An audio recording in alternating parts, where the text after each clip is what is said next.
Hello, hello, and welcome everyone to In Time Multiple Miracles. Today we have actually started on time, which is the first one, and it appears like I'm speaking without having muted myself. My name is Nicholas Lamar Soutter. Thank you all for joining us. We have an interesting show today. We're going to be launching a new series. Our last series was on YouTube, the dangers of YouTube, difficulties faced by women and other groups in YouTube. Also, we followed the Non Sequitur show, a lot of the legal shenanigans around that. What happens when groups like the PALs, four high school students who started a YouTube channel together and then ended up making millions of dollars off of it. And then actually it was five, and then they had issues with one, but there was no contract. So we've that YouTube, it's a brand new phenomenon. So we also, covered I think it's a 12-year-old kid who made $14 million last year on YouTube. People ask me on YouTube, they say, are you making any money? Yes, I'm making money. I'm not making 12-year-old money.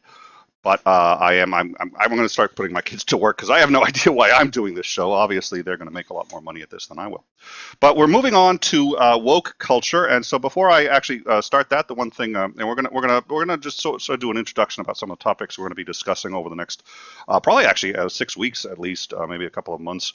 But up until then. I do want to say that we are actually, speaking of non sequitur, tomorrow we are going to have a after party, the after dark. We're going to be hosting anyone who wants to come in and talk about their feelings. We don't know what's going to happen tomorrow. There is a hearing tomorrow. Nate Brody is going to have a stream. He has been he submitted a petition to the court and has now been authorized to stream that hearing live. He will be streaming it. I will be there. A bunch of other people will be there.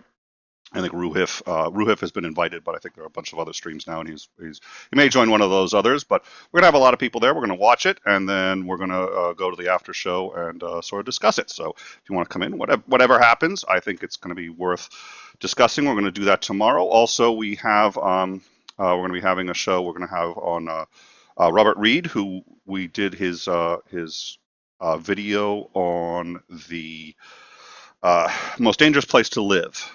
For him as a black man, the most dangerous place to live, of course, is in the mind of a white man who's afraid of him. And I thought that was a very powerful, moving video. We highlighted the video, and we're going to be having him on to discuss that. We're also going to have on Skylar Fiction to discuss when do you debate a Nazi? And we're going to have on a Greek Orthodox minister. He's actually not quite a minister. He's capable of being ordained, but he has not yet taken his vows. But he's been at the minister level of education and participation even in the Greek Orthodox Church to discuss what's wrong with religion. We will be doing that, I think, beginning of next month. So thank you all for joining us. This video is going to be demonetized, and we're going to try to keep it from getting taken down. We've had a few issues regarding that. We'll get into the hows and whys of that a little later in today's program. But so if you want to contribute, super chats are always really appreciated. Please don't forget to like and subscribe if you like the show, especially if you get all the way to the end and you like what you saw. Like, subscribe, really helps us out, and many other ways to help the channel. But half our videos get demonetized. We covered COVID quite extensively. We're going to get back to it if something dramatic happens, but up until about a month ago, if we said the word COVID, demonetized. More than half our videos, as an educational and news show, half our videos get demonetized. So your support's important. We really appreciate it. Moving on. For today, if you have any questions, anything you want to ask, aside from super chats, if you are watching us on Twitter, you can just at In Time Show. Any questions that you ask there, we'll get, and we can put those up. We also, live chat. Thank you all for coming. So with me today, VoxPublius. It's like Publius Unum, but I always get that wrong. So Vox, how are you? I'm doing well. It's VoxPublius. Publius, okay. Publius. Vox, all right. I was going to ask. All right, so And could you tell us a little bit about yourself? What do you do? We have up your card here for the people act. So where are you? What do you do? Tell us a little bit about yourself so people know who you are. Well, I live in America.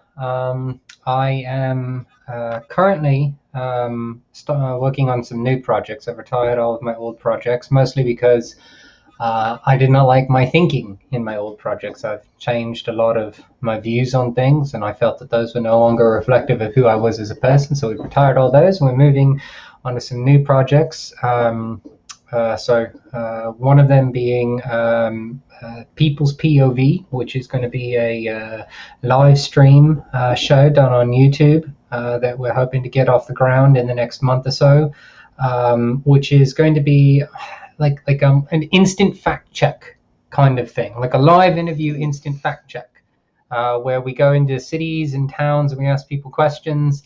And instead of editing out the things like you would normally see, the gotcha type things, we're actually going to air the whole things and then fact check there live. And hopefully, that will make people want to think about the way they view what they know, or what they quote unquote know better. And then we're also starting another channel, which is going to be called Nature POV, which is going to be a thing to try to tie in local climate change groups in my area, and maybe get bigger at some point, where we can work on kind of healing our planet, so to speak. So those are some new projects that I have in the pipe. A little bit about myself. I'm married. I have 2 children in my mid-30s. No, I'm 29 for the 7th time in a row. I'm going to have to steal that one. I like that one. Yeah. Not quite over the hill yet, but no, 2 kids, wonderful wife. I graduated from George Washington University, so I've got a little bit of knowledge in my head, just enough to be dangerous. Oh, Jesus, isn't that all of us? Yeah, that's basically the minimum requirement for getting a YouTube channel, is just enough knowledge to get yourself into trouble. Oh, Absolutely. All right. Well, so now the way this kind of. Oh, I'm sorry. What? I was going to say that, or if you're willing to, do the modern day version of what is it, Jackass, where you just go yourself live on camera. Oh God. Well, what I love is that stuff can actually get through YouTube. Some of the things we're about to discuss actually can't, and I think that's getting into cancel culture and what you can say and how and when, I think is an interesting topic, and not necessarily a far offshoot from. So YouTube updated their terms a short while ago, saying that actually. And we covered this. We had a show on it. A lot of the shows that we're going to be mentioning here that are going to be relevant are already linked in the description. But they essentially said that anything that made people feel uncomfortable, they could take down, and that included talking about genocide, talking about war, talking about even just say. And they hear that in the. I mean, we're probably just by me saying the word genocide, we've already been demonetized. But some of the Jackass content is actually perfectly acceptable, and that's odd to me. But the way you and I actually sort of met was because we were talking with Ozzy, who's a longtime friend of the show, has a series on philosophy that we do. We just finished up Hume's Problem of Induction, which I also think may come up here, actually, believe it or not. But and we wanted to do a show on transgender issues, which is especially, I think, one of the things I've noticed is I think it's very hard to have that discussion because it's become so polarized. Anything you say is going to offend somebody, and it's going to offend somebody badly enough that they're going to want to take some kind of action against you, whether it's getting you demonetized on you, whatever it is. And there's a whole bunch of groups where they basically say it's our way or the highway, and if you don't do it our way, but these groups disagree with each other. It almost reminds me. It feels religious in some cases, just because you take a look at Christians and they say, "Oh, we're all Christians," and when they're talking to an atheist, they're all Christians. But when they're talking to each other, who's really a Christian? Is a Protestant really a Christian? Is a Catholic really? And then all of a sudden you realize most of them think that the others are all going to hell, and it feels that way. Yeah. The spot. That is absolutely spot on. Well, and so what's going to happen is there's nothing that we can say on the topic that isn't going to dramatically offend somebody. And so the question is, uh, you know, I think a lot of people would just as soon not do shows then, and we're going to do the shows. So the question then becomes, you know, how can we do it with as much sensitivity as possible? We're going to try to do that, but we're also going to try to be as honest as possible. We're going to make mistakes. Everybody does. But we talked to Ozzy about it, and this is one of the topics that Ozzy is actually rather keen on. It's not just this one, but also woke. Now, what is woke? Do you have a definition for that, by the way? And actually, I had the definition, but I don't think I have it up here. Well, so I don't know if it's yet been added to the Oxford as a new way of using the word, but as I understand the colloquialism, it's waking up. You know, being woke means to wake up, to attain knowledge, I guess, so to speak, or something that you take to be knowledge that is just extremely impactful, that makes you almost, to me, seem a superior person to those who are not woke. And I was thinking about as I was driving home, you had sent me a message that you were getting ready to start. I was kind of thinking about this. And, you know, something that popped up in my head is that there's no real difference in my mind between woke culture and the almost previous on the other side. Because woke tends to be, I think, a left-wing kind of thing if we give it a political spectrum to it. But it's not much different than red-pilled or based, right? Which is the right's version of waking up. You know, it's Morpheus there with the two pills, and you can take the one and just whatever, or you can go down the rabbit hole. So you're red-pilled, and there was a fairly liberal or progressive YouTuber that got quote unquote red-pilled. Lacey Green, who was very pro-feminist, very all-inclusive equality type person, started dating a more conservative YouTube and quote unquote got red-pilled, woke up to the nonsense of the left, so to speak. So I think that's kind of what I understand it to be. It's almost like secret knowledge, if you would, if that makes sense. It does. I think one of the things I think that you mentioned, I think is worth noting, is I do think that woke and the difficulties that I want to talk about that I see with it, including cancel culture and the weaponization of identity.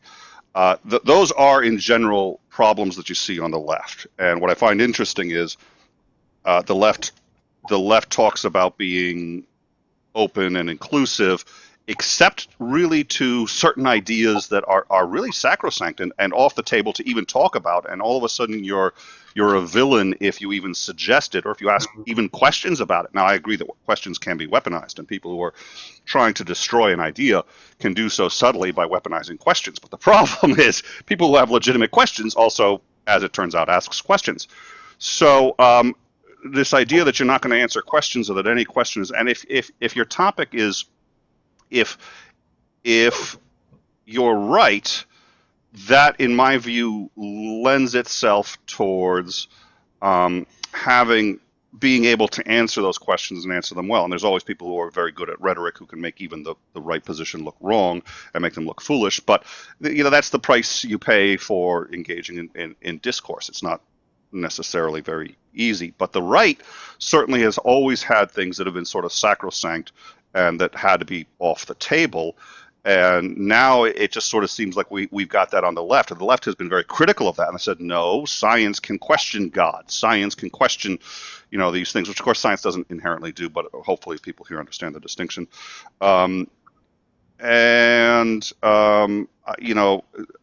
think that causes a lot of blowback on the right. And now I sort of see that on the left. Does that sound real? Yeah, absolutely. I first noticed it about 2 or 3 years ago. This was right when, I think right around the time Donald Trump was descending his elevator. to announce his run for president. Oh, you're out someone after my own heart. Please continue. My apologies. And some things have been bantered around. This is about the same time that we see the Black Lives Matter starting. Me Too is shortly in and around there as well. And the talk about police violence kind of starts. Now, it's nowhere near where it was today, but this is kind of the starting ground, 2000, say, 15, 16. And this is when I first start noticing it. I start asking questions of people that more minded towards me, what I would consider progressive liberals, in American understandings at least. Don't want to exclude the Europeans. But I start asking, and I get called a racist. And I'm like, what do you mean? Like, because I see, like, because I like facts. So they present me with some information that is been weaponized, the way that you say it, the way that it's been presented has been weaponized. But I'm interested about the numbers because I've never seen the numbers before. And all of a sudden I'm a racist for asking about the numbers. And so then, of course, it turns out, well, because I have a slightly different stance on abortion, that I basically can no longer be a liberal anymore. I'm one of those crazy conservative, whack jobs.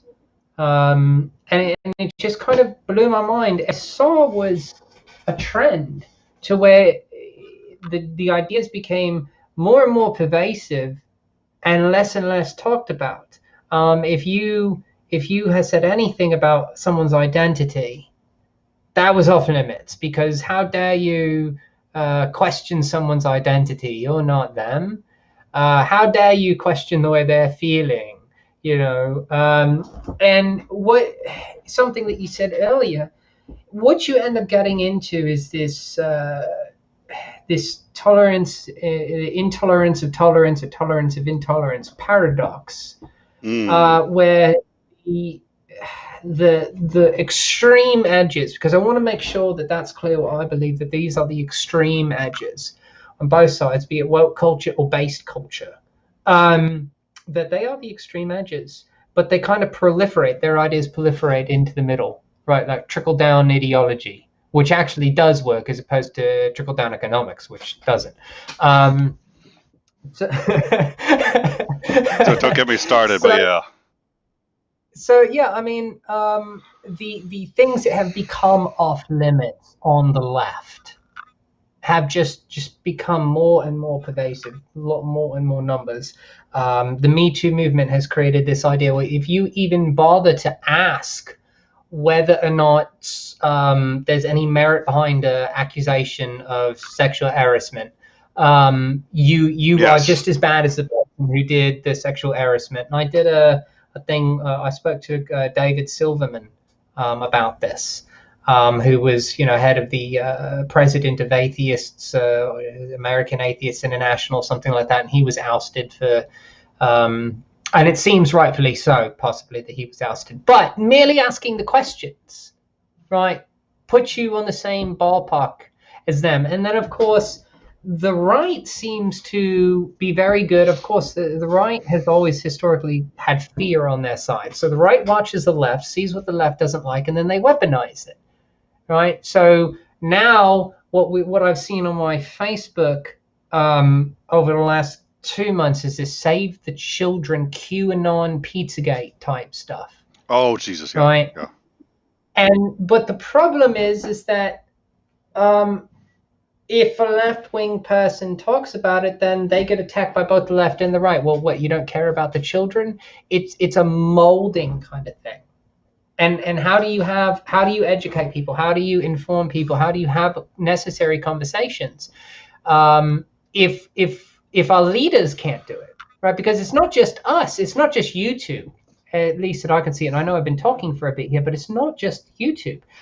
It's gone into our Congress, where congressmen and senators can't speak about certain things that are absolutely necessary to making laws to govern our country, and they can't talk about it on the floor of the Senate because, heaven forbid, some left-wing Yahoo doesn't like them. We eat own, which is why we winded up with Joe Biden, because we ate everybody else and he was the only one left. Oh, that gets into a whole bunch of things. First of all, is Andering Person $10 super chat? I actually made it to a live show quite by accident, I hasten to add. So thank you, Andering, for that. We really appreciate the support very much. Thank you. Well, so a couple of things. So you had mentioned. So here's the thing about victims of any kind of sexual assault.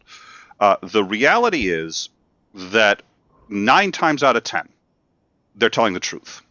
And I agree that it causes harm to even question it. So there's this notion that, okay, you can't question, but on the flip side, the more you take it as sacrosanct that they're all telling the truth, the more it's subject to abuse. And we already have seen it abused, and we've seen people claiming these things when it's false. It's rare, but it happens. But the problem is every guilty person can say, I'm one of those instances. And so I do understand that it's immensely difficult to balance all of those needs. But on the flip side, you can't just say, always believe the victim 100%, regardless of the evidence. Don't even ask about it. Don't even just always believe them 100%, because we already in this culture, that's not, it's sometimes it's just fabricated. The lacrosse boys who almost went to jail because the DA continued to fabricate it. I don't know if you know about or that one at all. The Duke lacrosse team. Yeah. It was completely fabricated. They didn't do it. The victim lied. Everybody lied, and because everybody just believes that their lives were destroyed, they're still seen as guilty by most people, despite the fact they weren't found not guilty. They weren't found not guilty. They were found innocent, and that's an extraordinarily important. They were innocent. The entire thing was fabricated. Now, and people who fabricate it, frankly, I think should suffer far more punishment than they do, because that actually hurts future victims more than it hurts the single person that they're fabricating it against. But people, we can't even talk about that because you get shut down, and people decide that what you're doing is you're trying to either say that the scales are completely equal and they're not, or you're trying to yeah. I mean, I tend to operate, or at least I try to operate, under this idea that there should be no conversation that is off limits, right? No matter, because if it's like the slippery slope argument. If this argument is off limits, well, then eventually this one will be, and then eventually this one will be, and then eventually this one will be, and then eventually everyone is gone and the Germans are at your door, so to speak.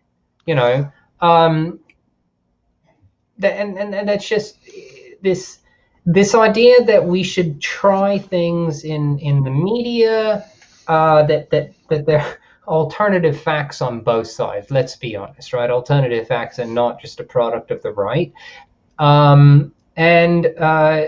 So when you remove one's ability to be informed, then you are basically saying we don't care about having well-informed discussion.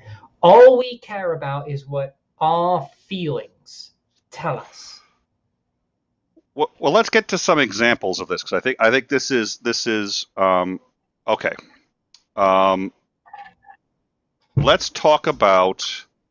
I'm going to talk about a couple in rapid fire, and then we can just see. So Harold Uhlig, who was a professor at the University of Chicago and head of the Journal for Political Economy.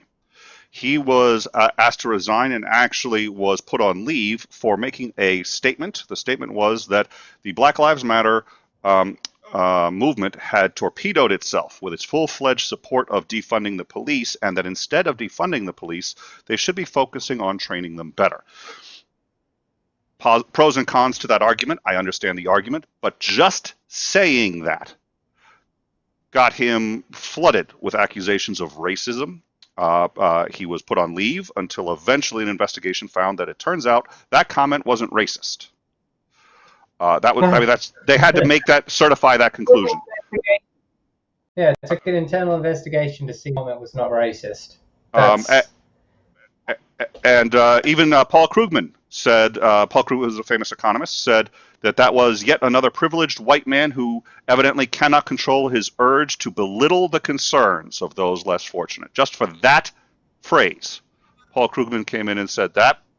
Um, then let's see, David Shore, who is head of the Democratic, no, sorry, he's an analyst at the Democratic polling company Civics Analytics, and he tweeted a conclusion to one of their surveys. What they discovered was that the race riots reduced the Democratic voter share.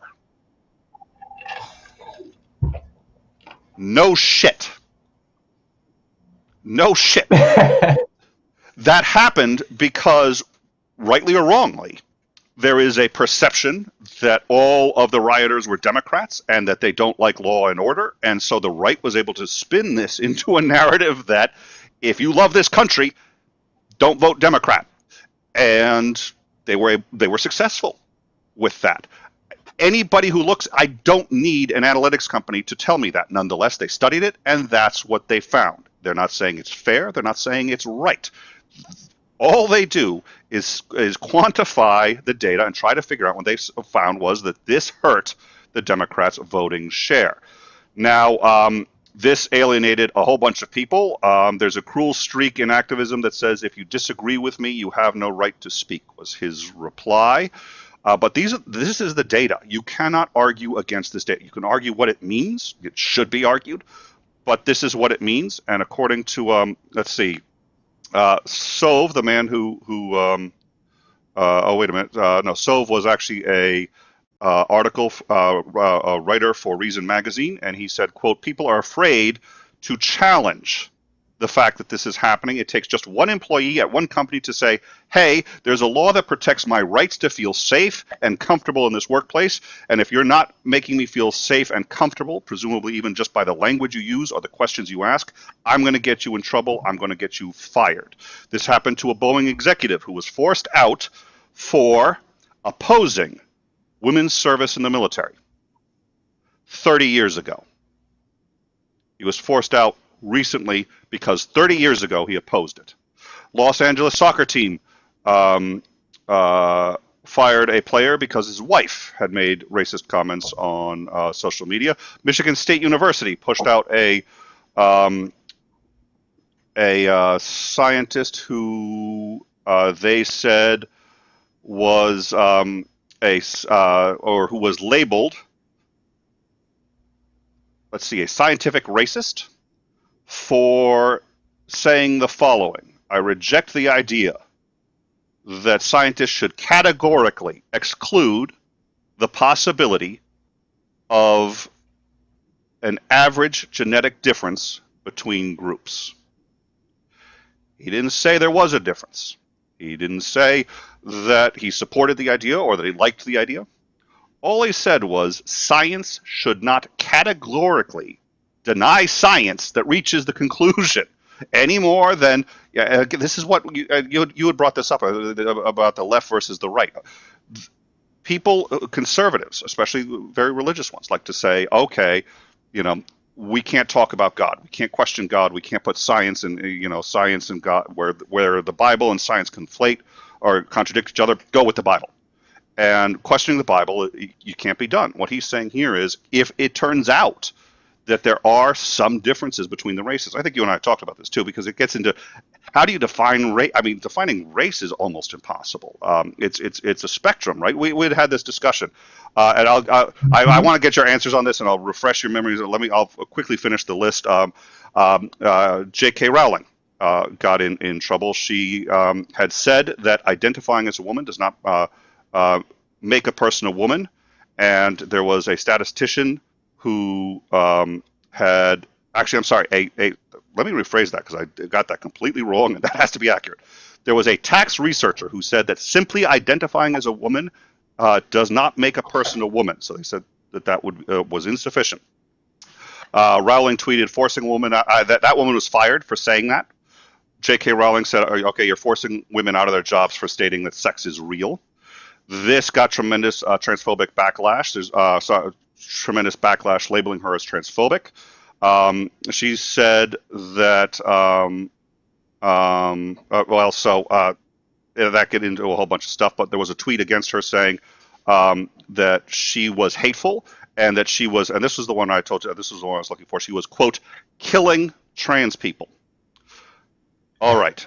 Thoughts? There's a lot. Yeah, sorry, unless you're writing this down, I could go over them again. They're not all. So there was the Boeing executive. Yeah. The first thing that crosses my mind is that I would like to believe that if you took the list that you just made and took a person and just sat them down, right? We're just two people sitting across a table, and you read that list out. I would hope that the majority of the people would have my reaction. They would just laugh and just be like, "You can't be serious, right?" But no, they're fucking serious. Oh, I don't know if I'm allowed to use that particular word. I didn't hear the word that. I mean, for the most part, anything except I prefer no racial or hateful epithets on this show. You're not going to get necessarily blocked for it, especially since we're adults, and if we have to, sometimes the N word is in great works of literature, and if you're a professor teaching them, sometimes But I get a little uncomfortable with it, to be quite honest. So. That was just a slip of the tongue, a cuss word that. Okay. Anyway, moving on. The first one that popped out in my head was the airport guy. Right, that's probably the most egregious in your list. A man that could be fired for something that he said 30 years ago, and what this does to me, right, is it shows a complete and total hypocrisy within the left, right? And I am on the left. I will stay on the left. I will champion the left. But we're hypocrites. And the reason I say we're hypocrites is because we have this idea that rehabilitation, people can change, reintegration, all these things are key to the way the left thinks about the world. So when we talk about prison systems, when we talk about the black population in prison systems, when we talk about criminology and victimology and things like that, we always kind of point here. We say, look, why do they have a lower recidivism rate? Because the way they treat the people, because they reintegrate them, because they train them, because we recognize that with the exception of the Ted Bundys and the Charles Mansons and the the Charles Specks, the Richard Specks of the world, right? Most people can change. Most people can reintegrate themselves into society. And we want to believe that, we want to champion that, and which is why we tell felons the right to vote back and expunging records and things like that. Haven't we said something that we disagree with based on our morality today, 30 years ago? Oh no, all that rehabilitation, all that people can change goes out the water. Oh no, you are just a horrible person. You have been born a racist, always be, and no place society. And it's just absolute, utter, total hypocrisy. And it seems to me the emphasis it puts on is more what I guess a psychologist would call behaviorist. Not caring necessarily that your attitudes change, just that your behavior changes and that you are capable of the shibboleth. You're capable of passing the whatever the purity standard is. You can repeat the mantras and demonstrate your purity to those values, whether or not you actually are.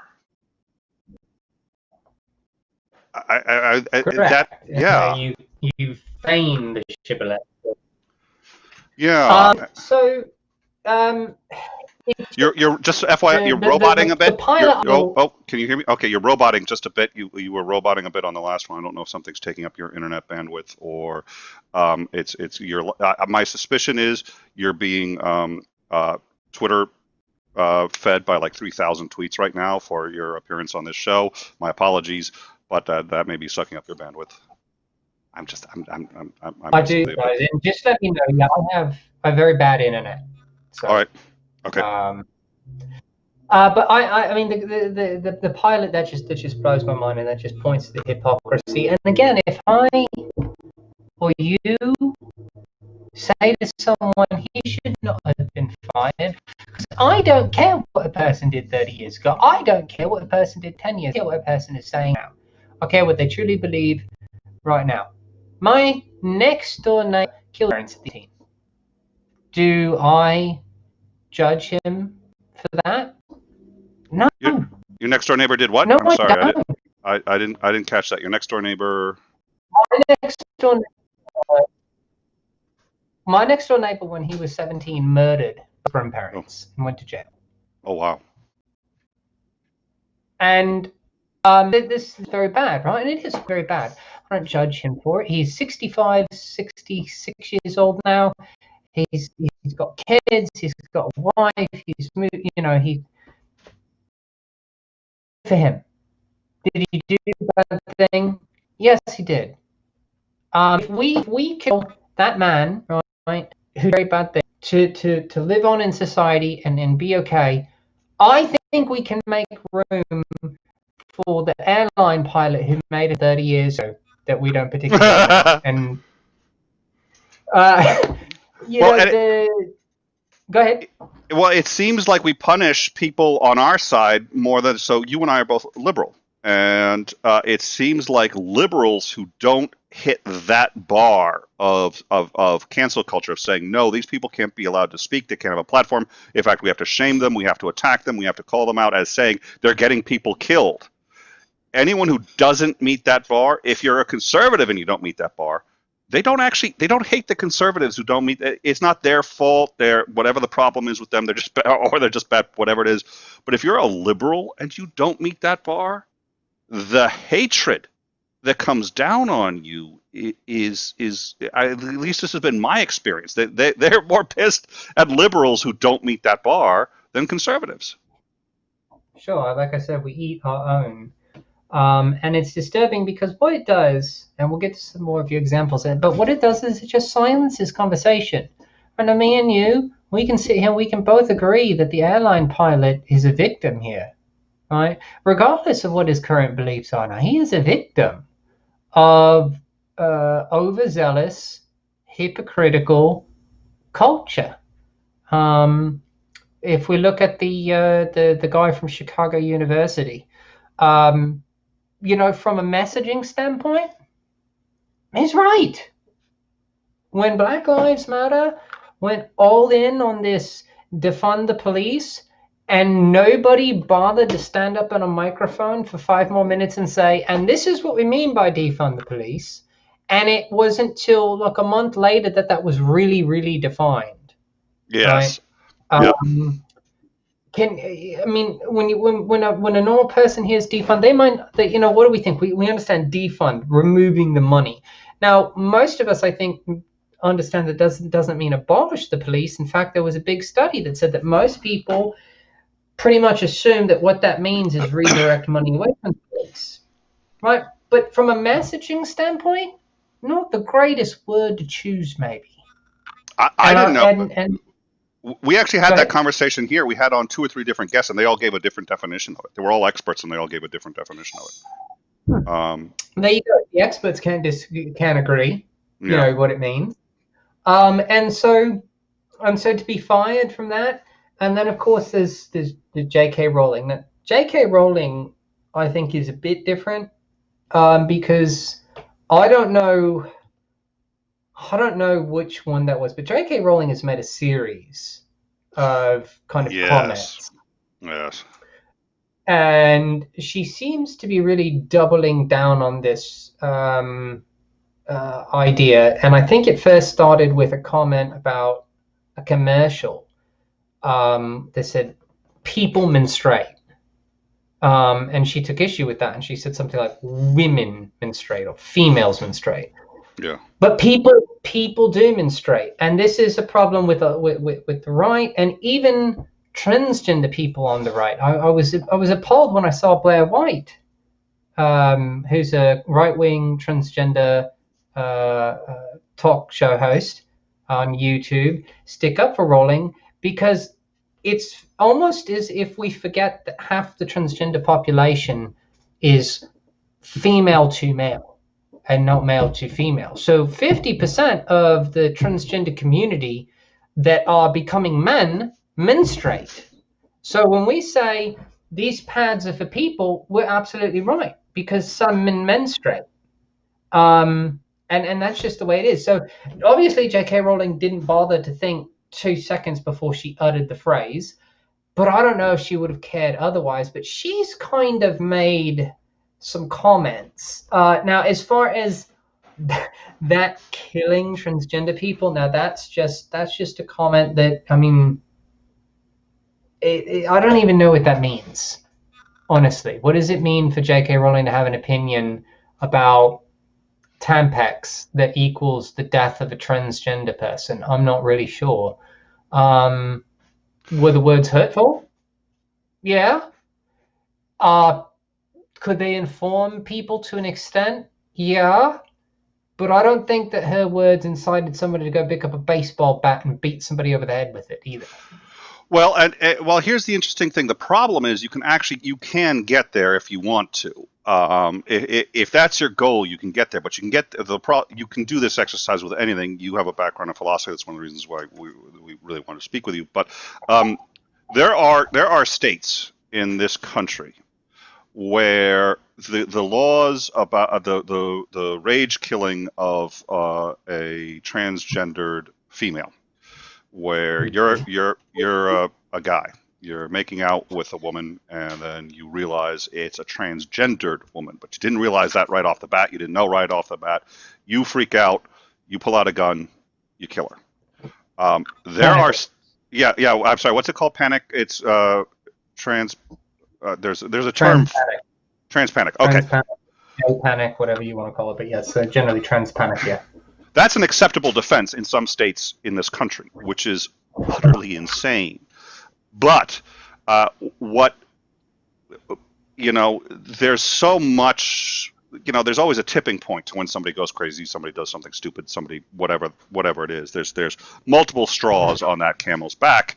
And if the argument is that this is just adding one more straw to trans hatred, transphobia, then somebody who otherwise might not have acted so rashly, they feel a little more confident in. And we have, 300 million people in the U.S., somebody's going to get the idea that, they're not really good, and it's going to cause harm somewhere. And technically speaking, in a deterministic society, you've got the butterfly in Japan that can create a hurricane in Texas. Okay, sure. The point is kind of valid, but I can say that about anything. I can literally say that about anything. Absolutely. I mean, at the end of the day, one of the reasons that libel suits are so difficult to pursue in a courtroom, defamation suits are so difficult. It's very difficult to prove that simply because you utter something.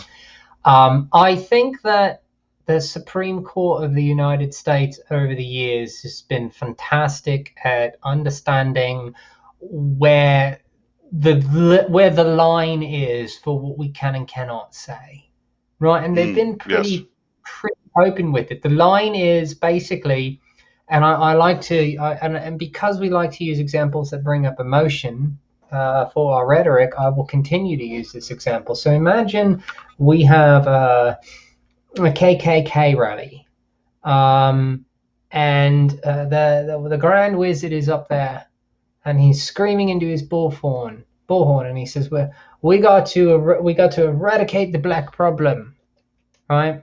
Well, that's okay. There's no direct call to violence there. There's nothing about that statement that you could reasonably tie a person going out and killing a black person to because of what he said. Even if the guy says, well, the Grand Wizard said so I went out and did it, right? There's just nothing there. And so that's freedom of speech, right? The government has no right to regulate that.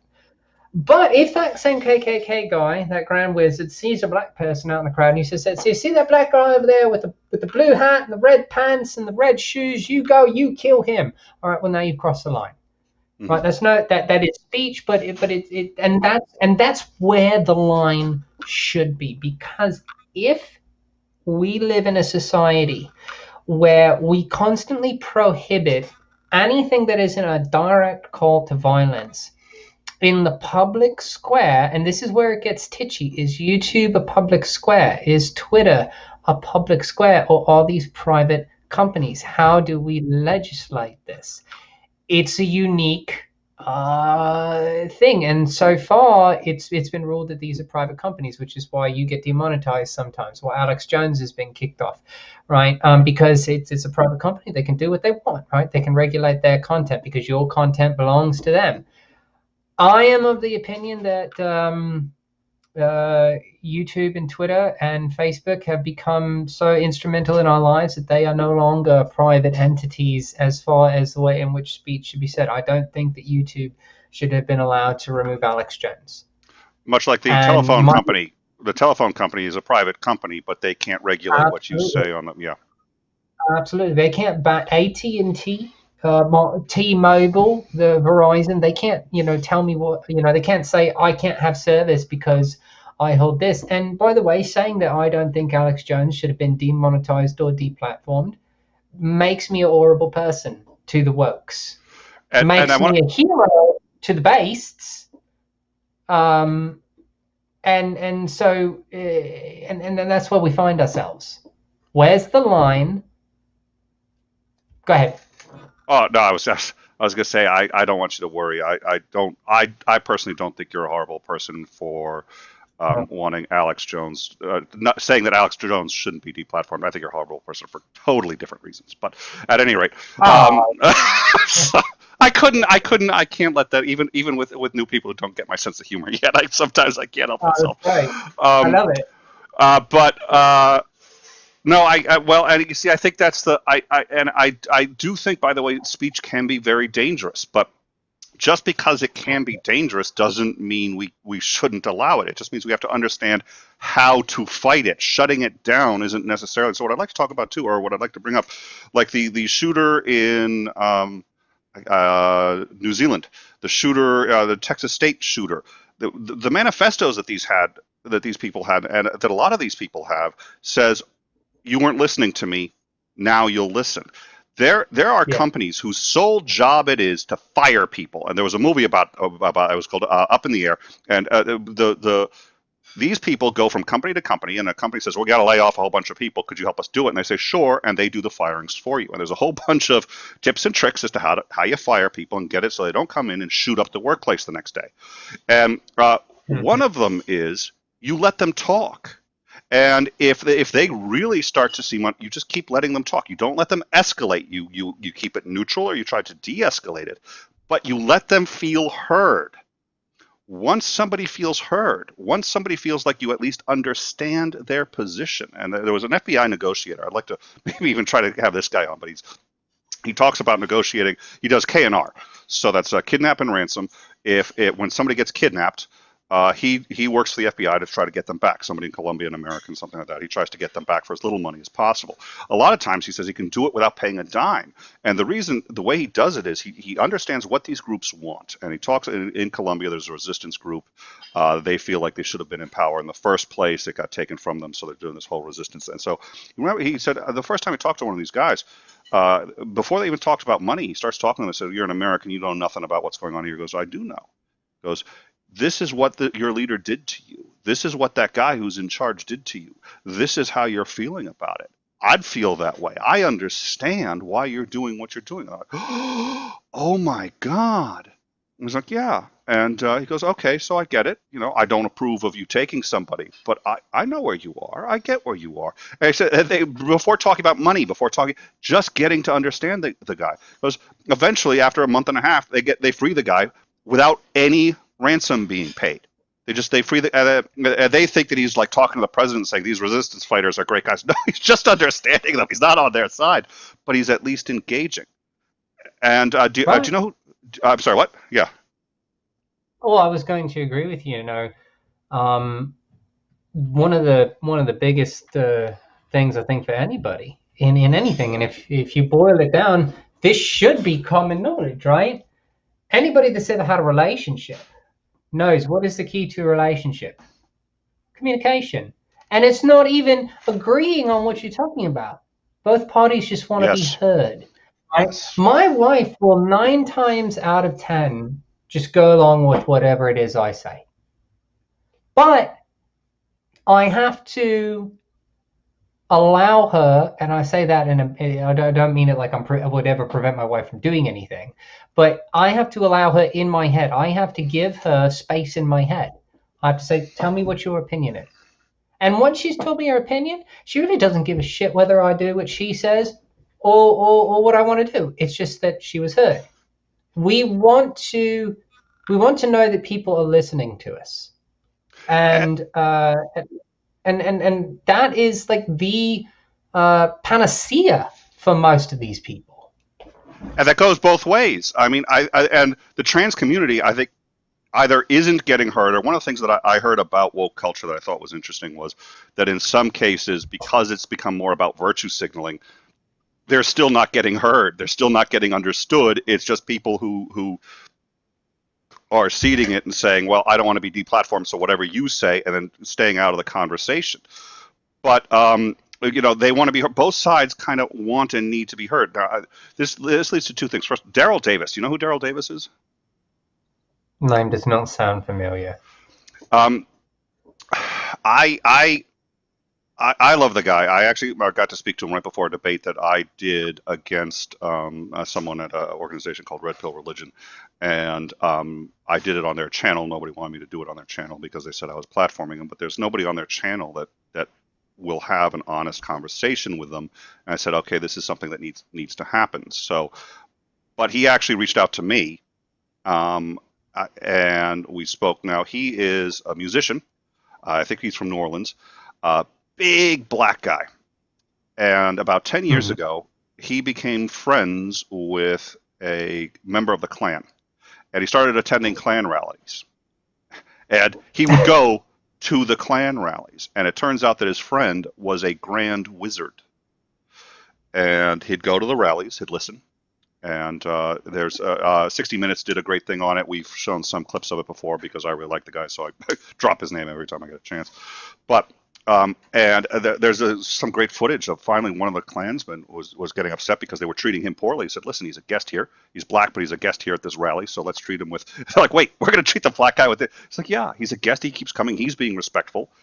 Um, and then one of the wizard just goes off on his own guys. He goes, "You know what? I respect that black man more than I respect half of you." And he's in his robes saying this to another, and then after time, the guy turned in his robes. He turned in his robes to Daryl Davis. This was just as a symbol of, he goes, "You know what? I've been wrong."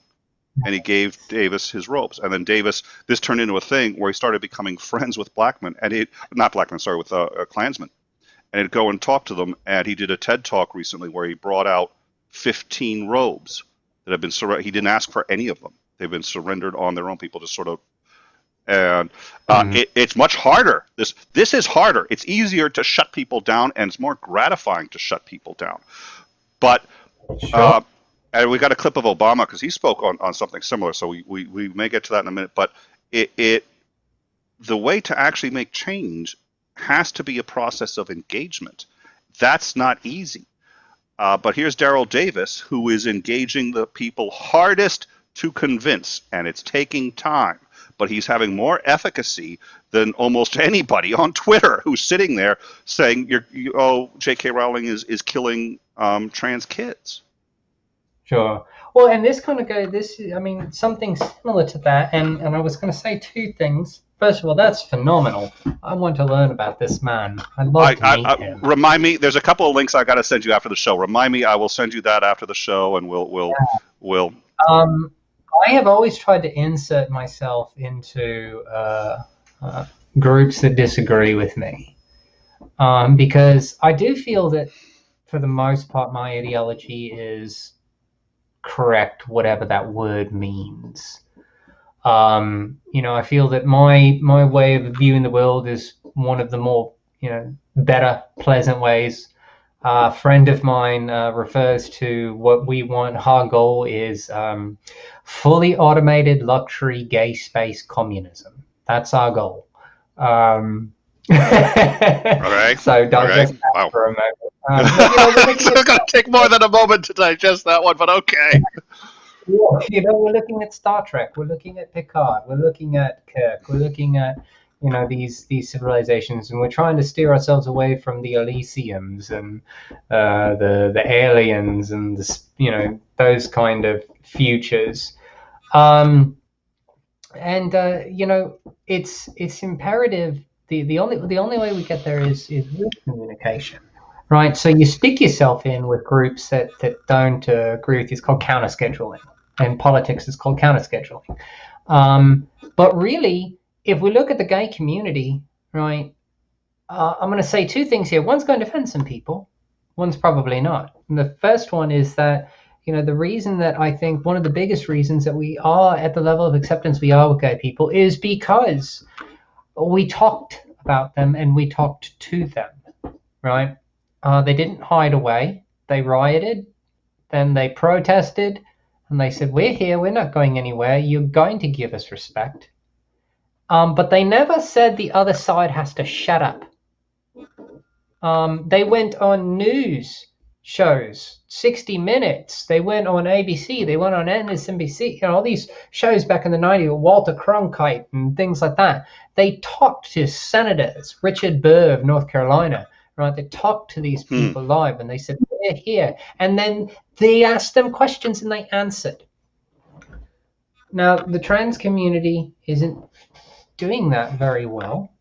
Because the first real spokesperson for the trans community we had was the Kardashian lady. Bruce Jenner turned Jenner, to Katie Jenner. Yeah. Caitlyn Jenner. Caitlyn, yeah. And so Caitlyn is not a very good spokesperson for the trans community. Just really, really not. Just we have Janet Mock, who's fantastic. Laverne Cox is fantastic to trans women of color. The other thing, though, for the trans community, and I just want to throw this out there because I know we've brought up the trans community a number of times, and I know we want to have continual conversations on this, is that the trans community is lacking something that the black community and the gay community had that was kind of at least brought to the attention in the media and hasn't been really brought to the attention the way it should be in the media with the trans people, is death and violence. Right, so you think of the freedom riders in the civil rights movement, right? Are very widely covered. The stuff in Alabama and Mississippi very widely covered. Just fast forward to the gay community with Stonewall, and then the AIDS epidemic, and we see very wide coverage, in-depth conversation. Nothing's off limits. Well, the trans community has violence. It's the most murdered community of any group in America. It's the most raped group of any group in America. It's the most sexually assaulted group. It's the most homeless group. It's the most abused group. It's the most mentally unstable group, right? It's the group with the least amount of access, the least amount of money. And because of a lot of those things, there's not a lot of attention given to them because there's not a lot of money. There's just, the majority of people that are being abused are poor people of color. And so it's almost the reverse, where the response by the trans community is just to go up and tell anybody that disagrees with them to shut up. You don't get to disagree with my opinion. And so this is where we find ourselves. And I rambled there for a bit. I do apologize. Don't apologize. That's exactly what we're here to talk about. So thank you. And I was going to say too, the results of gender dysphoria and not being able to express it are ravishing on a human mind, as is any inability to operate on your identity. This leads to exactly what you said. You have a greater mental instability. You have an inability of people to feel like they are who they're supposed to be. And so you get a whole group of people who, because of being forced to fit into this box that they can't actually fit in, you get a lot of those difficulties, but that then gets turned against them. It's sort of like, and that's done with homosexuals, it's done with minorities, like, well, if blacks really are as hardworking as whites, why haven't they lifted themselves up by their bootstraps now? Well, because the very oppression keeps them from being. Why, if it's normal to be trans, why is there so much mental illness in the trans community? Because trans people have existed since the dawn of time. This isn't a new thing. It's new that we're talking about it. It's new that we're acknowledging it. I'm sorry, what? I said, you're right. It's been around forever. It's been documented since we started documenting anything. We've documented trans people. They're in the Bible. They're in the Gita. They're in the Vedas. They're in the Quran. They're in the Torah. They're in the Talmud. They're in transcripts from Hammurabi. We've been around forever. But, we had a conversation about 2 weeks ago. And I took some of what we were talking and I went into a trans room to see what the responses we would get. And I basically said, just very calmly, is gender real or is it all sex? And the room exploded. The room absolutely exploded. And the conversation got shut down instantly because somebody popped up and said, this question is making them uncomfortable. When I asked why, they would give me no reason why, merely that it was making them uncomfortable. And the mere fact that it was making them uncomfortable was enough to shut the conversation down. We could go no further. We could not educate ourselves. We could not talk back and forth. We could not reach a conclusion. No one has a right to comfort. No one has a right to comfort. And I will say that, and I will continue to say that. You don't have a right to be comfortable. You have a right to be alive, but you don't have a right to be comfortable. And that's what I told people when they were protesting the transgender bathroom bills. Right? They said, well, I don't feel comfortable with a man dressed as a woman in the ladies' bathroom. Well, you don't have a right to comfort. You have a right to safety, but you don't have a right to comfort. Same thing applies on the left. You don't have a right to comfort. And if something is making you uncomfortable, maybe you should figure out why. Because if there's a legitimate reason why it's making you uncomfortable, then it's something that we need to discuss. We need to understand it. Is it a phenomenon? And then we can say, okay, well, do we need to change the way society's functioning to combat this? Or is it merely that you are being an uptight person who is outraged just to be outraged because that's how you get your strokes? Because oftentimes what I see on the left is that this is how they get their attention, right? All attention is good attention, whether it's positive or negative, right? And so if you can't get good attention, what can you get? You can get negative attention. And how can you get negative attention?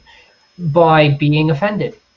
Because then everybody's going to lash it out to you. Why are you being offended? You're a snowflake. You're an SJW. You're this, you're that, but you're getting that attention. Wow, there's a lot I want to comment on. This is Barack Obama speaking about sort of roughly that thing. So let me actually, I also want to make sure that you can hear it. So let me let's see. Yeah, let me make sure that that's playing to you, and then let's play Barack Obama because he said something interesting on this, I think. Yeah, let's play Barack Obama. This idea of purity and you're never compromised, and you're always politically woke and all that stuff. You should get over that quickly. The world is messy. There are ambiguities. People who do really good stuff have flaws. Like if I tweet or hashtag about how you didn't do something right or use the wrong verb, or then I can sit back and feel pretty good about myself. Because, man, you see how woke I was? I called you out. I'm going to get on TV, watch my show, watch Grownish. That's not activism. That's not bringing about change.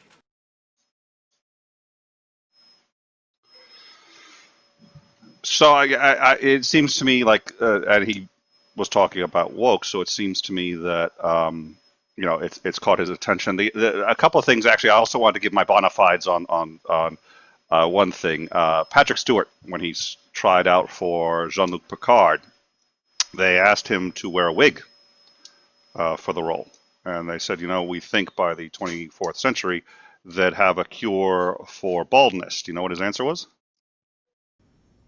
I think in the 24th century, they would not care whether a person is bald or not. That's right. Absolutely. If we could, please. If you get, let's just take a moment, just for a moment, and just have a moment of silence for decency. I miss you, Barak, so much. I really do. And I'm going to be honest. It's not even Barack that I miss. It's just decency. Right, that's what I miss. It's just decency. We haven't had decency in 3 years. And I know that's not what the purpose of this conversation is, but I just lament it. I really do. But you know what? He's spot on. He's absolutely spot on. Hashtag this or calling out somebody for that. That's not activism. That doesn't do anything. That doesn't change anyone's mind. Right. At worst, it pisses someone off momentarily, or gives them ammunition to say, "Oh, look how stupid these people are." But it doesn't change anything. It's not activism. You're not getting your hands dirty. And what the sad part is a lot of people think they are. Again, with this phenomena that I'm seeing on Facebook, this Save the Children thing, right? Yes, sucked everybody in this Pizzagate thing, and this hashtag is everywhere. And I have said to people that I grew up with, like I've known these people since I was very young, that have been sharing this. I'm like, stop sharing this. Stop doing this. One, it's making legitimate agencies that work with sex trafficking victims and try to put a stop to this difficult. The actual Save the Children Foundation has had to add like multiple new telephone lines because of all the trolls and well-intentioned morons that are calling in, with what half of them don't even realize stems from this Q person or Pizzagate, right? And so they're jeopardizing actual children, actually putting children in harm by doing this. But these people think they're doing a good thing. How dare you say I shouldn't save this? You don't want to save the children? Well, this isn't even a conversation. If you think that anybody, with the exception of maybe 0.0001% of the population, ever want to see children harmed, you've lost your bleeding mind. Even serial killers who preyed on children want children to be safe, right? Even they want children to be safe. They didn't want, they wanted to, do their thing with the kids, but they relatively still wanted children to be safe. The fact that you think that simply because I can recognize that this is a conspiracy created by people with an agenda to harm democracy, the fact that I can see that and you can't, and then you call me out and say, "How dare you? You don't like the children?" What do you mean I don't want to protect children? What is wrong with you?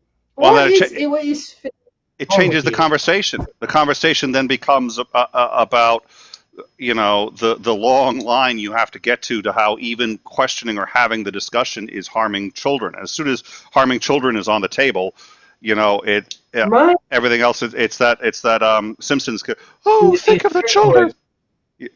Think of the children, and again, like if we go down the list of things, from say Barry Goldwater, and Lyndon Johnson, and then we go forward and we look at the things that are off limits to talk about and see the perpetual expansion. We go from abortion. Right, abortion's always been there, and for a long time we had two parties. We had a pro-life party and a pro-choice party. Right, that's what we had, and now it's morphed into something else. And now it's abortion, and we, climate change and climate denial and alternative facts, pedophilia, LGBT stuff, child trafficking, rape, sexual assault, all these things. Right, you have to believe what we say lockstep, and if you disagree with us, we are going to shut you down. Well, you know what? I am smart enough and rational enough to realize that 90% of what they're saying is nonsense. There's 10% of facts sprinkled in with 90% of nonsense. People think that, the LGBT community is adding pedophilia to their moniker. No, they're not. No, they're not. But you know what? Academic researchers are smart enough to realize that pedophilia is, in fact, a sexual orientation. It's not one they can ever, it's not one that we're ever going to accept, right? But it is, in fact, an orientation, just like people who like horses. That is a sexual orientation. I know a guy who's only attracted to My Little Pony. Well, Okay? That's his, by the very definition, it is by the definition of what is sexual orientation, it is absolutely a sexual orientation, whether it's one that we, but I apologize. but you're a pervert for agreeing with that, don't you know? You're an absolute pervert, and you hate children, and you hate America, right? which is, I mean, so the way the left likes to shut down the right is they're all racist, right? Everyone south of the Mason-Dixon line is racist. When you call somebody racist, even when you call a member of the KKK racist, that usually shuts down dialogue. I'm sorry, because I've never met a member of the KKK who actually thinks of themselves as racist. They just don't. I've interviewed you interview a member that they're not racist because it's true is the defense, but they don't think they're racist. Right. Having said that, the way the right does it is you hate America, you're unpatriotic, and so they say that just to end the conversation as a win. They don't care about moving the ball down the field. They don't care about trying to fix things or improve. And this is how we get to the most divisive time we've been in our country since the Civil War. Well, and what blows my mind about this whole thing is, if we look back to the founding of our countries, and let's be honest, the founding of our country, I believe in American exceptionalism, just not the American exceptionalism that's been pushed since World War II, right? I believe in the exception of the American idea that everybody is equal, endowed with inalienable rights. Amongst them is to be able to say whatever the hell they want to say without, being mowed down by the government. These ideas, these foundations, these things, which, by the way, nobody had really ever bothered to think about, put into words up till that point, were written down and created by people that were in their 20s, 30s. And we look at the width and breadth of inquisitive curiosity and conversation between opposing people that would otherwise shoot each other. Yes.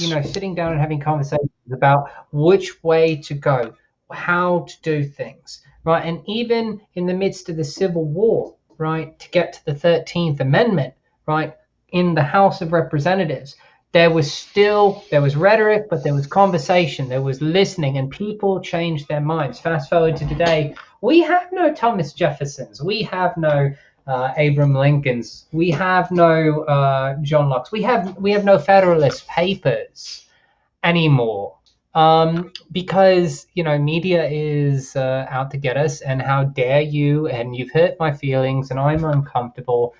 And if we're not careful, the defenders of democracy, the Democratic Party, so to speak, is going to destroy democracy quicker than the right.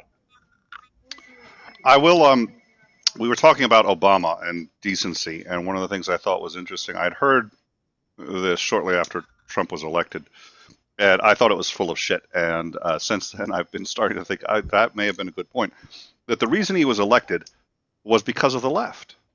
And that what the left was doing, because here's the thing, I've been a political operative. I've done a lot of I'll interview and talk to people and engage. And I did a lot of door knocking for Obama, actually. And I will when I spoke during the campaign, when I spoke to hold on one second. During the campaign, when I spoke to the various people, usually conservatives who were voting for Trump, and I said, why are you going to vote for Trump? Most common answer given, well, he's a common man. He's he represents me. You know, he goes and he eats at McDonald's and he does all Straight of these. talker. I'm sorry, what? He's a straight talker. Yeah, yeah, there you go. So, and the interesting thing was, you know, it's like I say, listen, he has a toilet made out of gold. He shits in a gold toilet. And so I said, how can you say by any stretch of the imagination that this is a common man? And hold 1 second, please.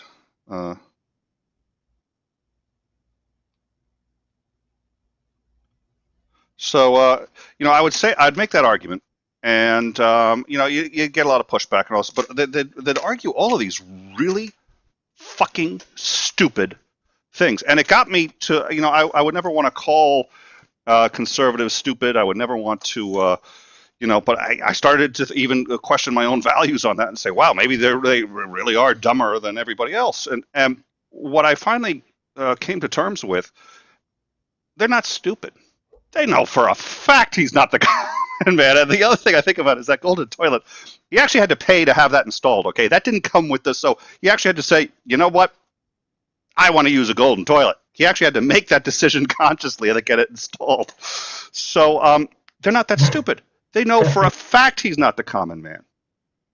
They're just not that stupid. It fits my narrative to say they're stupid. It fits my I'm the superior intellectual liberal. So that's a great excuse for it. But the reality is there was only one qualification he had for office. One. And it was all they needed. He pissed off the liberals. He pissed off the liberals. That's all they cared about. After Barack Obama forcing socialized medicine down their throats. And the reality is when it comes to socialized medicine, I'm a very big believer in it. Now, I think it was the head of advertising for Aetna came out and has said that it was part of their policy, official policy. They kept quiet about it, to lie about socialized medicine and to make it seem like in Canada they all hate their insurance out there and to just sort of tank it. That was what they did. He would go out of his way to do that as part of his job. He was now apologizing and said it's really the only way to go. They all know that. The numbers are there. It's just not good for the private insurance companies. But with COVID, we know that it's demonstrated that it's the better way to go. But what we did when Obama was here, he talked about it, and he said some things that ended up not being entirely true. But nonetheless, rather than have those difficult conversations, eventually it was just reached the point, we are going to pass this whether you like it or not, because you're too stupid to understand why this is important, and we are going to force this on you. And we succeeded. Never mind the fact that the ACA was created by the Heritage Organization. Never mind that the ACA was, I'm sorry, what? The ACA, the Affordable Care Act, was created by the Heritage Organization, which is a conservative think tank. Never mind that. Or that Mitt Romney, is based on Mitt Romney's model from Massachusetts. But you see, the thing was, the left gave up on messaging. The left gave up on trying to get people to understand it. The left gave up on doing the hard work of communicating this idea to people who really didn't want to hear it and just said, we're doing it whether you like it or not. And sometimes that's how things get passed, so that's not necessarily a bad thing. I mean, again, with the freeing of the slaves. But having said that, there's consequences. And I think one of the major consequences was this feeling on the right that they have been left out of the conversation about what this country is about for the last 8 years. They have been disrespected. They've been thought of as stupid, which is funny because Obama isn't the one doing that, but a lot of the left has been. And absolutely. Yeah. It's been, Obama, Obama wasn't a great president. He was a decent president as far as, just policy. Right, he was a decent president. He was an upstanding fella, had a beautiful family, well spoken, and I don't mean that in the racist sense, but when we compare it to Donald Trump, he's well spoken is no longer a racial epithet because we have Donald Trump, right? We no longer need to worry about that. But with Obama, exposed a lot of things that were there that we hadn't talked about because of early, we'll call it proto wokeness. Like you said, how did the left shut down conversations?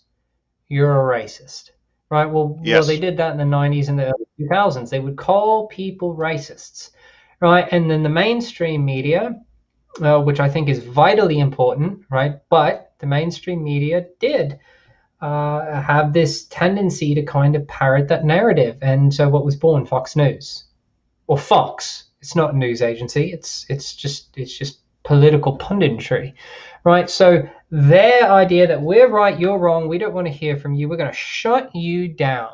And if you don't caveat to our idea of the way the world should be. So what do we have? We had 40 years from the civil rights movement. Well, we never had a conversation with people below the Mason-Dixon line. We just didn't. We assumed they were all dumb, hick rednecks. I'm here to tell you that they're not. They're brilliant. They're intelligent. They're kind. They're caring. They're loving. They also happen to be racist, right? A lot of them happen to be racist. But we just said, fuck it, because they're racist, we're just going to ignore them, right? They're going to vote Republican no matter what. So fuck it. We don't need them to win. We've got California, right? We've got New York. Yeah. We don't need them, right? So we shut them down. And then, here comes Barack Obama, a moderate center-right Democrat, fully supportive of the military-industrial complex, fully supportive of the American military welfare apparatus, fully supportive of the systemic racism that is caked into our legal system. But he was black. And he championed, along with Nancy Pelosi, the Affordable Care Act. And they didn't message it. So here comes Donald Trump, and he pisses off the left. And you're absolutely right. And there's a comedian named Jim Jeffries. Oh, yeah. I love Jim Jeffries. Fantastic. Jeffries did a bit about Donald Trump in the Straight Talk. And basically what he said is, he preys on fear, right? That's what Donald Trump does. He preys on fear. We all know it, right? He preys on fear. And what happens is that he says really simple shit that means nothing. It means absolutely nothing, right? We're going to build the wall. It's going to be beautiful. The fuck does that even mean? Yeah, I don't. It's going to be Mexico's going to pay for it. No, they're not.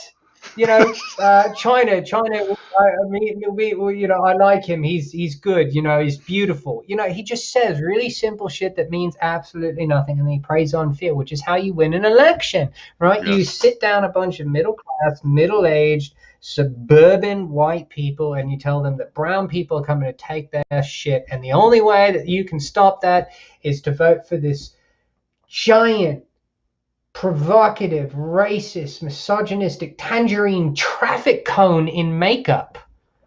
But it's because of proto-wokeness that Trump is there. It's because the left shut down the right and said, we're just going to ignore a large portion of the American population. Well, now the right is saying, no, we're just going to ignore you. Screw you. And if you talk up, you're just fake news.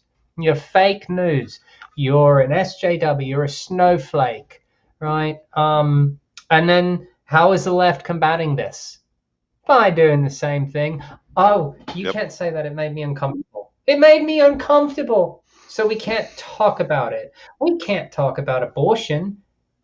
I'm a liberal. I do not support abortion. But in order for you to understand what I mean by that, you have to have a conversation with me.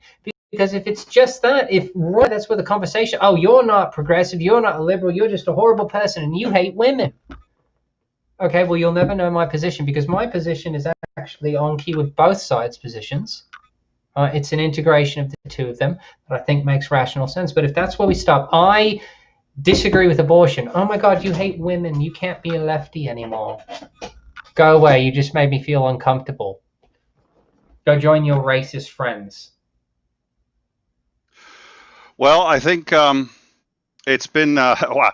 This has been a spectacular conversation. I appreciate. I'm actually going to drop two very large bombs, and I think we got to start wrapping it up. But I want to talk about two things that Right. we hadn't quite gotten to yet, and I don't think we need to spend a lot of time about them because I also do want to talk about what we have coming up because this is, I think, everything we've talked about here is roughly what we're going to be talking about. We're going to do shows on a whole bunch of topics. The calendar is up there on the screen. You should be able to see it on the bottom right, and we've got a lot of shows.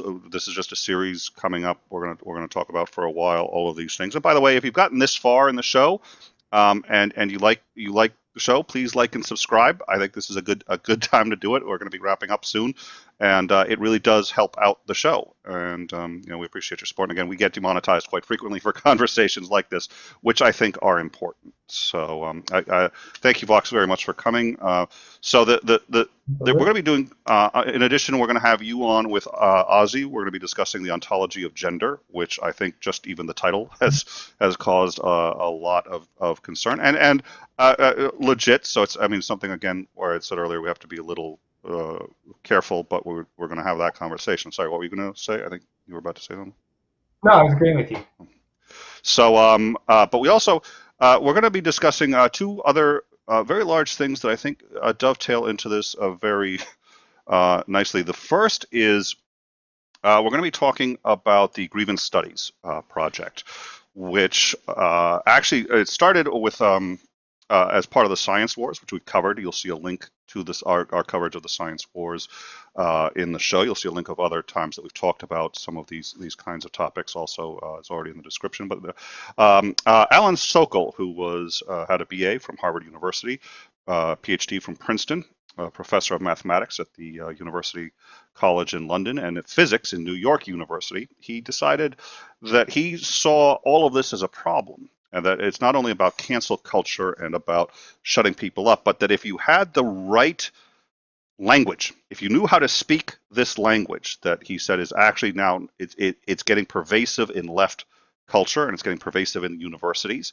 you could actually push agendas that were illegitimate using the proper, quote, woke language. So he submitted a paper which was designed to sound as if it was well grounded, sound as if it was accurate, and used all the language of this new phenomenon, but it was completely nonsensical, and he called it transgressing the boundaries towards a transformative hermeneutics of quantum gravity. And his goal was to, quote, defend the left from a trendy segment of itself. Now, this paper got published in a peer-reviewed journal, and based on that, which is part of the science wars, again, we've already had that discussion, actually saying that even science can be biased based on gender. Science is a male activity and needs to. We've covered that. We won't do that again, at least not today. But based on that, three people. Let's see. It was. I'm trying to get their names. James Lindsay, Peter Bogson, and Helen Pluckros decided to create the Grievance Project, where they submitted 20 fictitious studies to university presses, peer-reviewed papers, to try to get them accepted. And these papers were fake. There was nothing real about them. And they tried, in fact, to make them as just crazy as possible. One of them was about how homophobic men could get over their homophobia by penetrating themselves rectally with sex toys, and just repeated this is this should be a medical medically prescribed procedure to get over homophobia. This was one of the articles that they submitted. Yeah, let me actually so they submitted and also about how let's see, gay dogs would affect. So that, well, let's see. They published in Gender, Place, and Culture: Human Reactions to Rape Culture and Queer Performity at Urban Dog Parks in Portland, Oregon. That paper. Yeah. I can't. I'm gonna have to mute myself. So that paper was on how gay dogs cause people to rape. They did one on okay, so who are they to judge? Overcoming anthropomorphity and a framework for fat bodybuilding, um, an ethnography of restaurant masculinity, themes of objectification, sexual conquest, male control, and masculine toughness in sexually objectifying restaurants. That was published successfully in Sex Roles, and my favorite, in Sexuality and Culture, quote, Going Through the Back Door, Challenging Straight Male Homohysteria and Transphobia Through Repetitive, Penetrative Sex Toy Use. Oh my goodness! All I fake. mean, I will. What? I will say just as funny here that I encourage anybody dealing with homophobia that you should absolutely penetrate yourself rectally on a regular basis.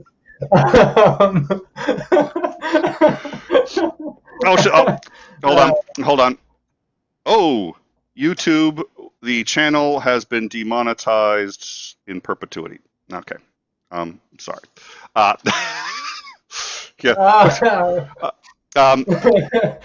In perpetuity. Very nice. Very nice.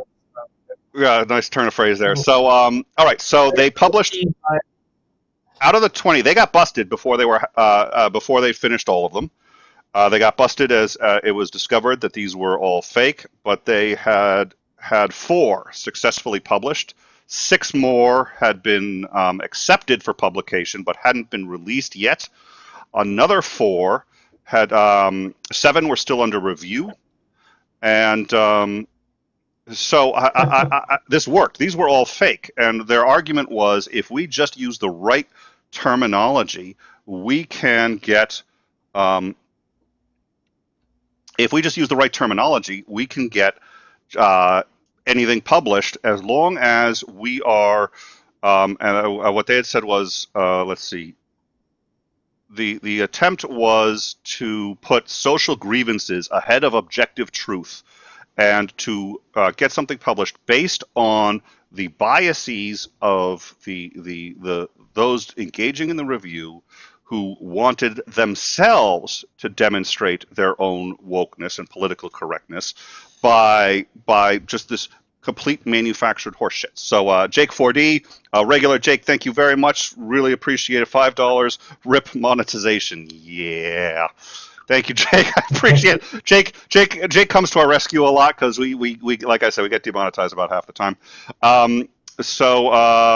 Let's see, other articles. The concept of penis as a social construct, which argued that penises are not male, but rather should be analyzed solely in terms of their social.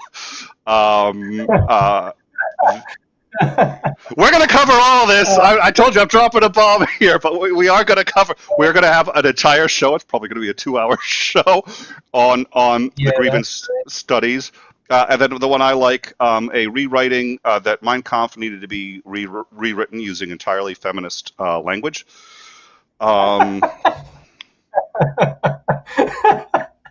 Oh boy, you know what? What can you do though, right? Because here are a group of people who have set out to prove a very, very important thing, that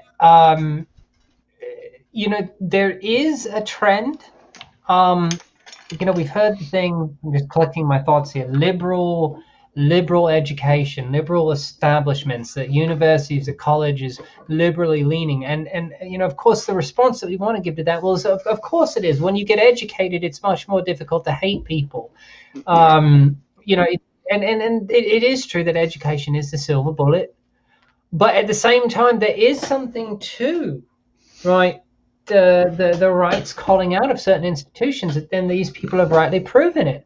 Couple that with, look at when Ben Shapiro, who, by the way, Ben Shapiro is just an asshat. Right? He's he really is. And Ann Coulter, right, who is finally disavowed Trump, right? But you've got these universities, San Diego, Cal, Berkeley, saying, the students saying, no, we don't want you here. Why? So we've got media. So we've got the education establishment saying don't let the right in. We've got people trending liberal, and now we've got these things going on where these studies completely inane, insane studies being published. And it just shows that nobody took the time to read those papers, right? They didn't. They saw the language, they saw the words, right? They said, and they saw the title. These people are PhDs. They said, all right, well, it must be real, right? So they do a cursory reading. Okay, yep, sure. Didn't bother to notice the fact that this was a paper talking about, having right-wing people get a dildo shoved in their butts by doctors. And then they publish it. And that's really dangerous. That's Yeah. really dangerous.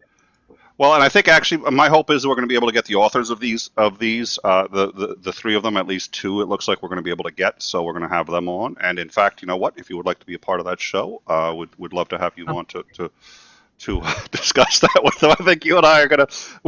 You're gonna be my you're going to be what is it when somebody just sort of you're just going to be there to help keep me in check and keep me from just laughing so hard that the show just gets derailed. You're like, Nick, we're going to keep each other. We're going to be stewards of each other for that show. I think is. Oh, absolutely. It's that's going to be a difficult one to get through. I'm not going to lie. Well, and so and then I want to get to one. So we're going to do that. We're going to have an entire show on the grievance studies. It's insane. And then the other one is Evergreen State University, which actually the funny thing is most liberals don't know about, and the reason is liberal media for the most part didn't cover it.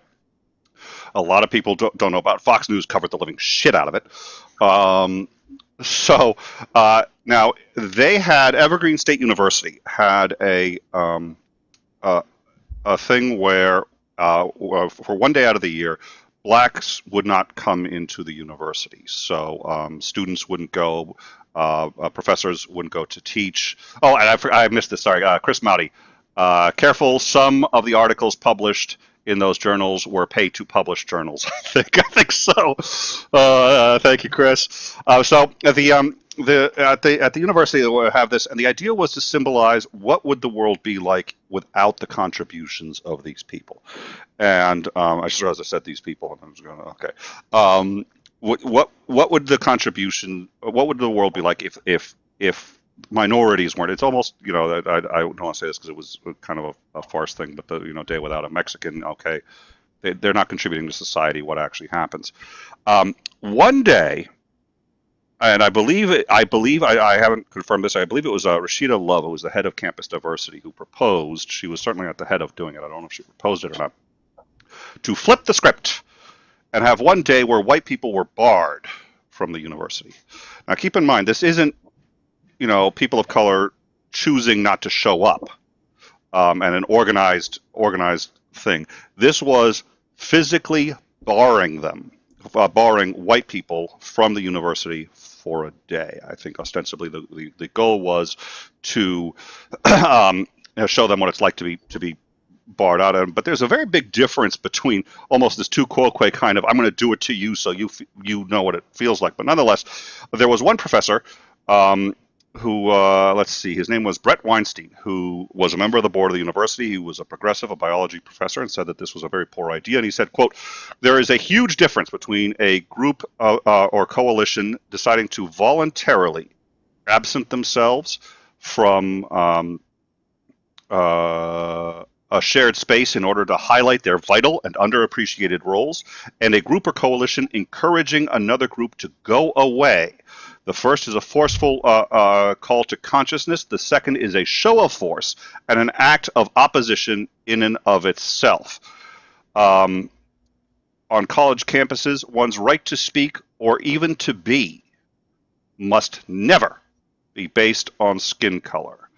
Rashida Love replied that she had actually already secured commitments from 15 to 17 faculty members to require their students to participate and to ban them from the campus entirely. However, when word got out that Mr. Weinstein was opposed to this, roughly 50 students gathered outside of his classroom, shouting, threatening him, calling him names, calling him racist, white supremacist. He tried to deal with this. We had footage of this. we cannot air the footage. YouTube has said they will take down this episode of In Time if we air any of that footage. They have taken all copies of that footage down from YouTube. The reason is because it is considered bullying and harassment and violates their rules on bullying and harassment. It is bullying and harassment, what they did to that professor, just even right there. 50 students, and he tries to speak to them. He tries to say that, look, this was his agenda, and this was his opinion, but his only agenda was the truth. They get even more enraged. It looked like it was going to get violent. We have actually showed people dying on this air. It's a news show. Sometimes we've had some very difficult footage, and but we can't show this, which is really fucking interesting. Nonetheless, later that week, this situation became quite serious, and what happened was, in order to avoid charges that he was racist or that he was defending racist, the president of the university called the head of the campus police department and told them that they were not to protect Professor Weinstein at all. The chief of the head of the department called Mr. Weinstein and said, "You can't come onto this campus because you will be murdered." There were bands of students going from car to car to see if he was there. What were they going to do? Who knows? But there were protests, there were sit-ins, and they were looking for him. And as I understand it, if I recall correctly, he actually had to get off the university in the trunk of a car because the police would not escort him out. He was able to continue classes, which he had to do in a public space. He did them in a park, but eventually there were calls to violence. Somebody threatened to come in with a handgun and start shooting him and started shooting up other students. So their graduation actually had to be done at a baseball stadium where they could go through the metal detectors. The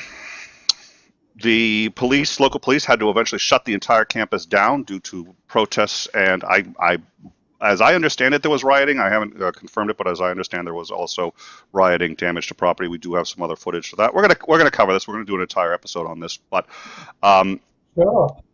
And I know that. Yeah. I know the particular incident, and I remember saying to my wife, and I remember saying to my wife, those students are no different. And if this gets your show demonetized, I apologize. It's already done. Don't worry. Please don't apologize.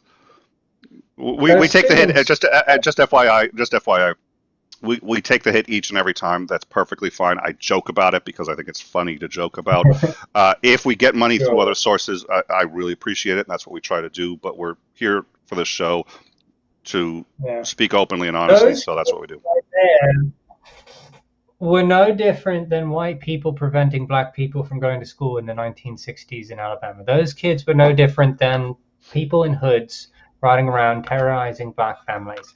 They were no different. And I make no distinction, left, right, middle, I don't care where you are. When you terrorize people, you forfeit your right by me to be taken seriously ever again. I group you in with the KKK, the American Nat Sox.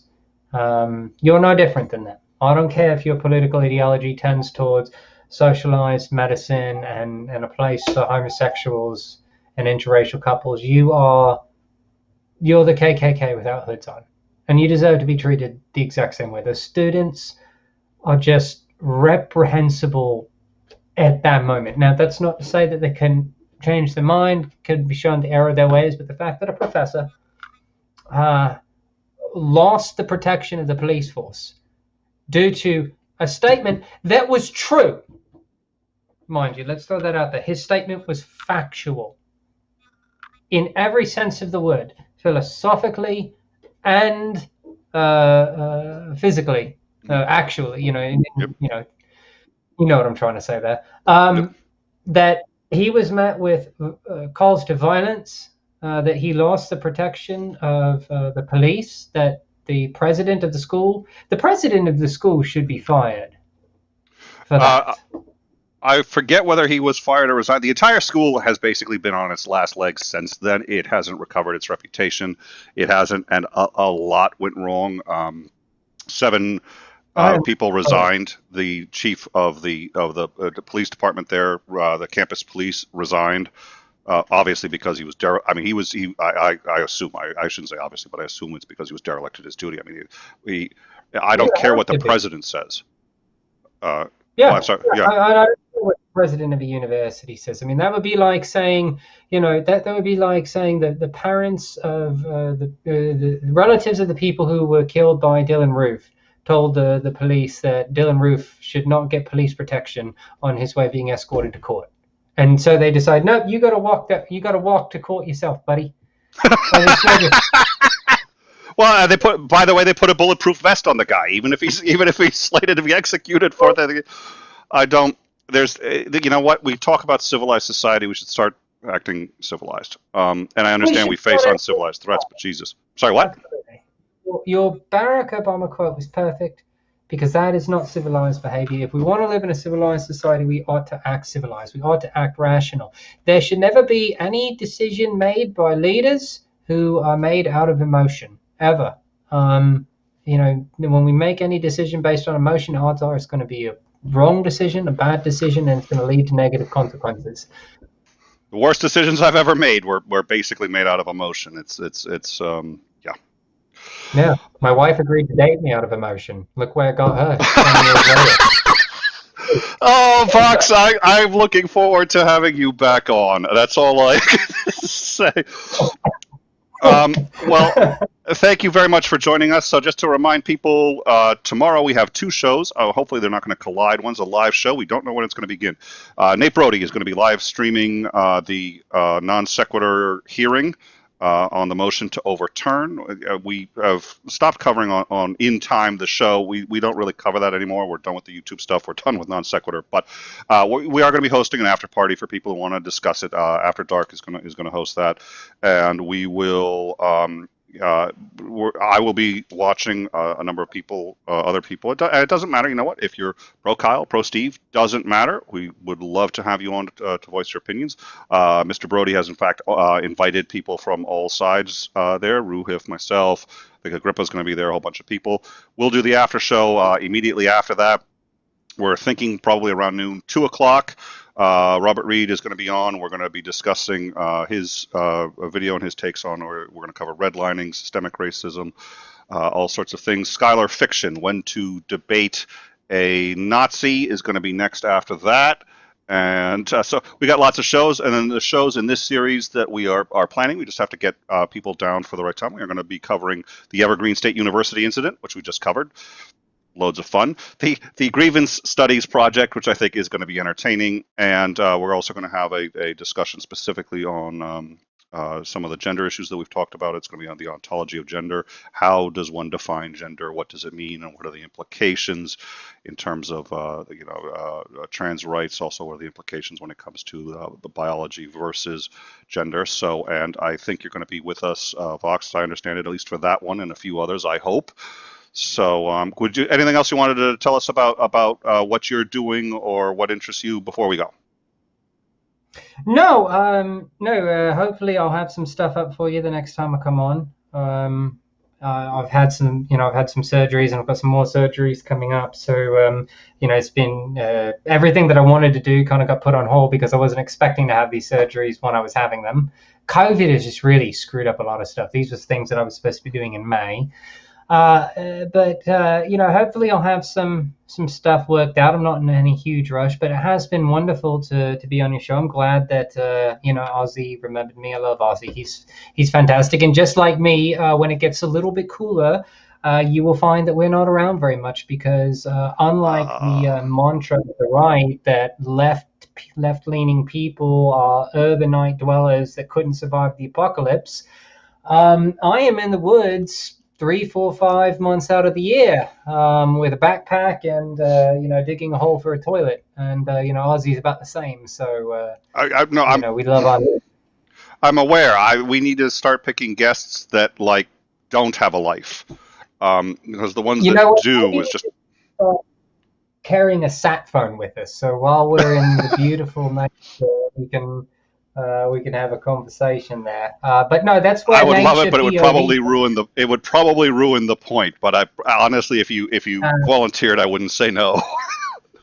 Well, so that's kind of what I guess I will just briefly. That's what nature POV is going to be. It's going to be a first. What is it? A third person of when you're like when the games when you see your hands. Is that first person? Yeah, that's first person. So first person live kind of show of nature.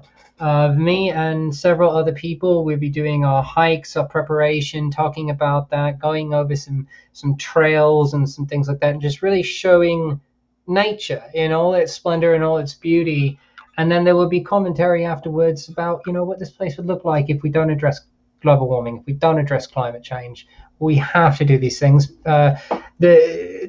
Most people don't realize that the American South has a gigantic rainforest. Most people don't know that. It's double canopy rainforest. It's in Georgia, Tennessee, North Carolina, South Carolina, and Virginia. It's beautiful. It's wonderful. Most people don't know it's not there. And climate change, along with pollution and acid rain, is destroying it. And once it's gone, it's gone. So that's what nature POV is going to be about. And then, of course, I already told you about what people POV, which again is going to be a first-person live fact-checking thing that I think is just mostly going to be a lot of fun. Yeah, that is going to be. I'm looking forward. You and I are going to have some conversations. I think I'm looking forward to hearing more about that one. Absolutely. Well, I appreciate you having me on. It's been wonderful. Your audience has been wonderful. I've been watching some of the comments. MAGA steam powered dildos. That's definitely my favorite comment of the show. I do look to be coming back and talking to Ozzy and some of your other folks. All right, absolutely. Well, thank you again for joining us, and thank you all of you. Again, if you reached this part of the show by this point, then presumably you liked it. Please like and subscribe. It really does help out, and look forward to seeing you all, I guess, tomorrow. 2 shows tomorrow. And thank you, Vox, for joining us, and we will catch you all on the flip side.